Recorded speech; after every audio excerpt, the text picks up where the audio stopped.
ایک روایت میں آتا ہے جب سحری کا وقت ہوتا ہے شوہر اٹھتا ہے اور اپنی بیوی کو بھی بیدار کرنے کی کوشش کرتا ہے، اللہ کی بندی اٹھ اور اللہ کے حضور سجدہ ریزی کر لے۔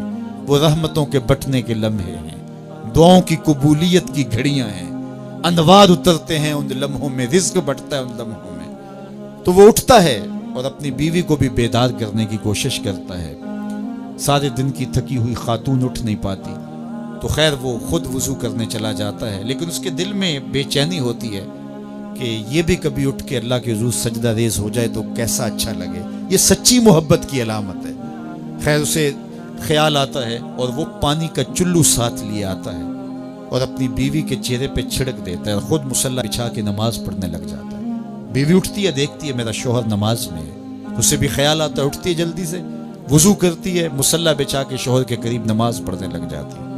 ایک طرف شوہر نماز پڑھ رہا ہے، ایک طرف بیوی نماز پڑھ رہی ہے۔ سحری کے لمحے ہیں، ٹھنڈی ٹھنڈی ہوائیں چل رہی ہیں، انوار اور رحمتوں کی برکھا برس رہی ہے، کوئی دیکھ نہیں رہا، ریا کا شائبہ ہی نہیں، دروازے مکفل ہیں، اور کبھی سجدے میں بیوی ہے، کبھی سجدے میں شوہر ہے، کبھی وہ قیام میں ہے اور یہ رکوع میں ہے، کبھی یہ رکوع میں ہے وہ قعدے میں ہے۔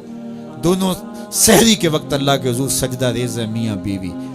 حدیث پاک میں آتا ہے دونوں کو دیکھ کے رب مسکرا رہا ہوتا ہے، اپنی شان کے مطابق اللہ خوش ہو رہا ہوتا ہے کہ میرا بندہ اور میری دہلیز کی باندی کس طرح میرے حضور سجدہ ریز ہیں۔ اور اگر ان کو پتہ چل جائے نا کہ سجدے میں کتنی رحمتیں اتر رہی ہیں، وہ سجدے سے ساری نہ اٹھائیں۔ 5 گانا نماز کا شعار بنا لو زندگی میں، کبھی قضا نہ ہونے پائے، اور اگر اللہ نصیب کرے تو سحری کے سجدے بھی زندگی میں شامل کر لو۔ دیکھنا زندگی کس طرح ٹینشن فری ہوتی ہے۔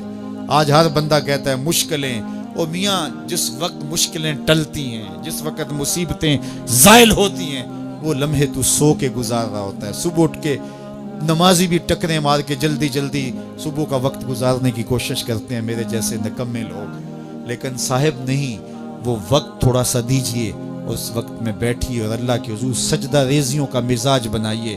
معراج النبی کا جو خاص تحفہ ہے وہ نماز ہے جو حضور لے کر آئے، اور پھر بارگاہ قدس میں جب حضور حاضر ہوئے، اللہ نے اپنے محبوب کو بہت کچھ دیا تھا۔ 70,000 اسرار تھے، 70,000 رموز، 70,000 حکایات، اور بہت کچھ دیا۔ سب کچھ دینے کے بعد کہا محبوب یہ تو میں نے خود دیا، اب تو بتا میں تجھے کس چیز سے نوازوں، تیری اپنی بھی کوئی چاہت ہو۔ تو محبوب نے جو جواب دیا وہ سنیے، ہم ہوتے نہ جانے ہمیں کوئی اختیار دیا جائے تو کیا مانگ لے، کوئی دولت مانگے، کوئی ثروت مانگے، کوئی شہرت مانگے، لیکن ذرا دیکھیے انتخاب دیکھیے حضور کا، اور پھر اشش کیجئے حضور کے انتخاب پہ۔ کہا کہ محبوب آپ کی جھولی میں کیا ڈالا جائے، کیا دیا جائے؟ تو محبوب نے کیا کہا، بنسبتی الیک بالعبودیہ، اے اللہ ساری زندگی میں یہ کہتا رہا کہ تو میرا رب ہے، آج تو بھی تو کہہ دے کہ تو میرا بندہ ہے، مجھے عبد کہہ کے پکار دے۔ میں نے سجدوں میں کہا تو میرا رب ہے، میں نے قیام میں کہا تو میرا رب ہے، میں نے طائف کے بازاروں میں، مکے کی گلیوں میں کہا تو میرا رب ہے، میں سینے حرم میں کہا تو میرا رب ہے، میرے بدن پہ اوجریاں ڈالی جاتی رہیں، میں نے کہا سبحان ربی الاعلی، میں نے تجھے پکارا، اور پتھر برس رہے تھے، میں نے کہا تو میرا رب ہے، میں نے تجھے ہر موقع پہ اپنا رب کہہ کے پکارا، آج تو بھی تو کہہ دے کہ تو میرا بندہ ہے۔ تو اللہ نے کہا سبحان الذی اسری بعبدہ، تو عبد کہہ کے پکارا، اور عبدیت کا عملی اظہار نماز سے ہوتا ہے۔ نماز میں جو سرور ہے، نماز میں جو لطف ہے، اور بندگی کا جو مزہ ہے وہ کہیں اور نہیں ہے۔ حضرت سیدنا غوث اعظم رضی اللہ تعالیٰ عنہ فرماتے ہیں کہ ولایت میں جو سب سے بڑا مرتبہ ہے جو ولی کو نصیب ہو جاتا ہے، وہ مقام بندگی نصیب ہوتا ہے، وہ عبودیت کا مقام ہے جو بندے کو نصیب ہوتا ہے۔ تو یہ بندے کے لیے معراج ہے، اسی لیے کہا گیا الصلاۃ معراج المومنین، نماز مومن کی معراج ہے۔